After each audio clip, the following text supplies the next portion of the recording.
Bonjour et re-bienvenue. Si tu écoutes cet épisode, c'est peut-être parce qu'au fond de toi tu sais déjà. Pas avec la tête, pas avec des preuves, mais avec une intuition, un pressentiment. Comme une lumière derrière les paupières fermées, on ne la voit pas clairement, mais on sent qu'elle est là. Aujourd'hui, on va marcher ensemble avec ce pressentiment et peut-être découvrir que le vrai bonheur n'est pas quelque chose qu'on attrape, mais quelque chose qui se révèle quand on arrête d'essayer trop fort. Imagine, il est tôt, ton réveil n'a pas encore sonné, et pourtant tu te réveilles, complètement reposé, comme si tu avais fait le plein d'énergie. Tu te lèves sans effort, sans urgence. Ton mug tiède entre les mains, tu souris presque. À cet instant, il n'y a rien à atteindre, rien à défendre. Juste toi, présent, et ça suffit. Ou alors, en marchant dans la rue, la pluie commence, fine, légère, et au lieu de râler, tu lèves simplement la tête. Pendant 2 secondes, tu ne cherches rien, tu ne compares rien. 2 secondes où la vie te traverse simplement. Ou encore, ce moment furtif où tu poses ton téléphone, où tu regardes un enfant jouer, où tu entends le vent passer dans les arbres. Et l'espace d'un instant, quelque chose en toi se détend. De toutes petites brèches dans le quotidien, mais par ces brèches, quelque chose d'immense passe. Souvent, on se dit, si je me sens bien, c'est grâce à la musique, à ce message, à mon job, ou encore à cette personne. Alors on court après l'objet, on veut le sécuriser, le répéter. Rappelle-toi, l'esprit a surtout besoin de 2 choses, un sentiment de sécurité et un sentiment de continuité. Un message réconfortant, l'esprit en veut d'autres. Une accolade chaleureuse, il veut la reproduire. Un succès au travail, il veut aussitôt le prolonger, le protéger. C'est sa manière de nous maintenir en vie, en contrôle. Ce mouvement, ce besoin constant de sécurité et de prolonger, c'est ce qu'on appelle souvent l'ego. Pas un ennemi à abattre, pas un problème à régler, un réflexe naturel, automatique. Mais si on l'ignore, il nous enferme dans une poursuite sans fin. Et c'est là que le pressentiment du vrai bonheur devient précieux. Il rappelle que la paix n'est pas dans l'objet, mais dans le relâchement de la poursuite.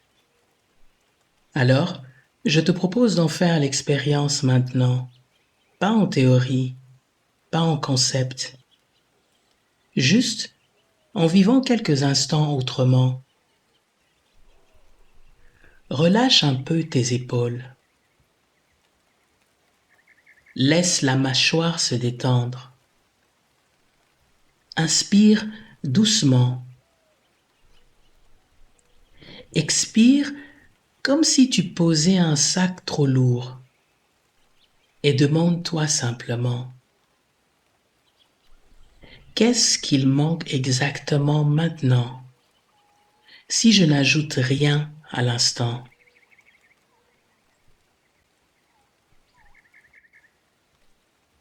Peut-être qu'un petit oui discret se fait sentir. Un oui tranquille, pas spectaculaire. Un doux à l'intérieur. Souvent, c'est lui, le pressentiment. Et tu sais, ce n'est pas tant la réponse qui compte, mais la clarté de la question elle-même. La question ouvre l'espace. et le vrai bonheur peut s'y laisser deviner. J'aime voir ce pressentiment comme une boussole intérieure. Une boussole ne donne pas l'itinéraire complet, ni la durée du voyage. Elle t'indique seulement une direction fiable. Le pressentiment du vrai bonheur, c'est cette aiguille. Comment le reconnaître? Il est simple. Il ne fait pas beaucoup de bruit. Il est doux. Il ne demande pas de devenir spécial, ni de réussir quoi que ce soit. Il se contente d'indiquer tranquillement, par ici, ni excitation folle, ni euphorie fragile. Il est stable. Même si les émotions changent, il reste en arrière-plan. Et surtout, il n'a rien d'exigeant. Et si tu doutes, regarde les traces qu'il laisse. Après l'avoir suivi, est-ce que tu te sens plus ouvert ou plus contracté? Est-ce que tu respires mieux ou est-ce que tu te refermes? Est-ce qu'un espace s'élargit ou une tension se resserre? Le vrai pressentiment se reconnaît à ça. Il élargit, il donne de l'air. Il rend la vie plus simple, pas plus compliquée. Tu n'as pas besoin de partir loin ni de changer toute ta vie. Le pressentiment du vrai bonheur peut se goûter ici, dans l'ordinaire. Et avec le temps, j'ai remarqué que 3 portes toutes simples permettent d'y accéder. La première porte, c'est le souffle. Chaque respiration est une vague. Quand tu inspires consciemment, puis que tu laisses l'expiration descendre jusqu'au bout, un petit espace se révèle, juste après le souffle.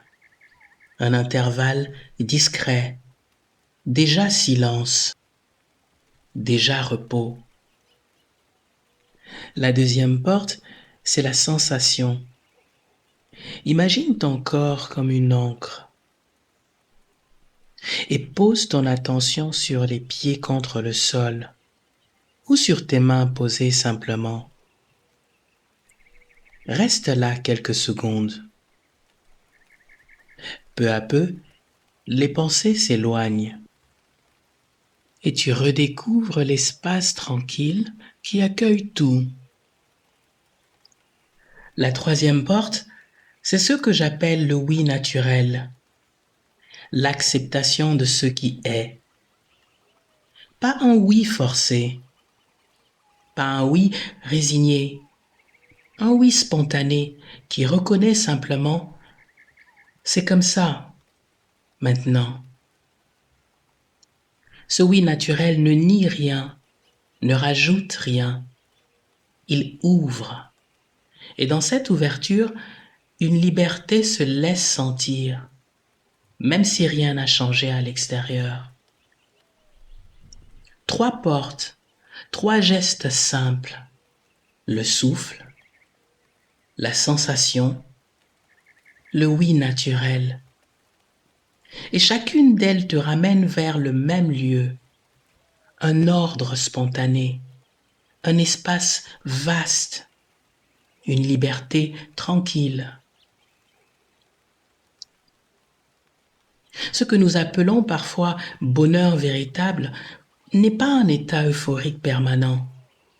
C'est plutôt une stabilité intérieure, une reconnaissance d'un espace en nous qui ne dépend pas des circonstances. Il n'a rien à voir avec une excitation qui monte puis retombe, ni avec un plaisir qui dépend d'une situation favorable. Le vrai bonheur est plus subtil. C'est une stabilité intérieure, comme une assise tranquille en nous qui n'a pas besoin que tout aille bien pour exister. Imagine que tu portes en toi un soleil recouvert de nuages.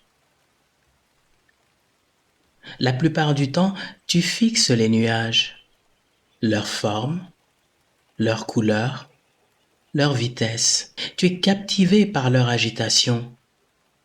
Mais le soleil, lui, n'a jamais disparu, et il ne dépend pas des nuages pour briller.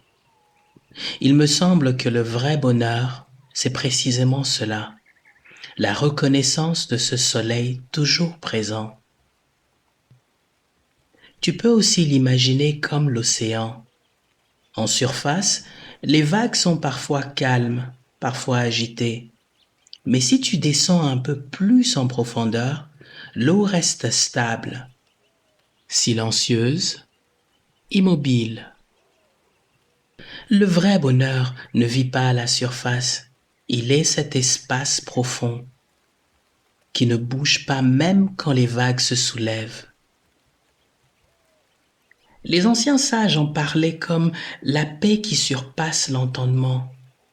Aujourd'hui, les neurosciences montrent que quand l'esprit se calme, le cerveau se réorganise, un sentiment naturel de bien-être émerge, sans que rien d'extérieur n'ait changé. On pourrait dire que ce vrai bonheur est comme la racine d'un arbre. On ne la voit pas, elle ne fait pas de bruit, mais c'est elle qui nourrit, qui stabilise, qui maintient tout debout, même au milieu du vent et de la pluie. C'est aussi comme une pièce de monnaie tombée dans l'herbe. On croit l'avoir perdue, on cherche partout, et puis soudain, elle est là, tout près. Elle n'avait jamais disparu. De la même manière, le vrai bonheur ne s'invente pas. Il est déjà là, discret, simple, disponible. Il attend seulement qu'on s'y pose. Et plus tu le reconnais, plus il devient familier, comme un chemin de terre qu'on emprunte chaque jour. Au début, il est étroit, presque invisible, mais à force de marcher, il devient clair, accueillant, évident. Alors, respire encore une fois, tranquillement. Le vrai bonheur n'est pas un trophée à gagner, ni une ligne d'arrivée à franchir. C'est comme un parfum léger qui flotte dans l'air.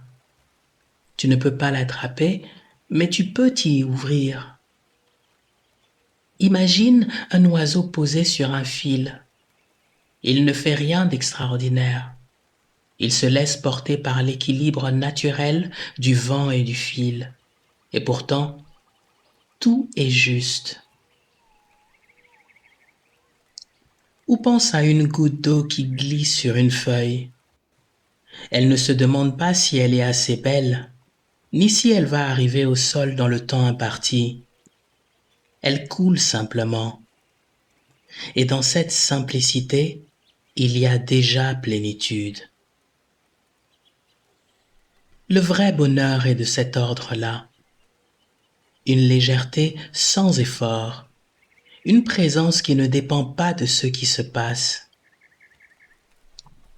Et si tu prêtes attention, tu peux le sentir dans les petits instants de ta vie quotidienne.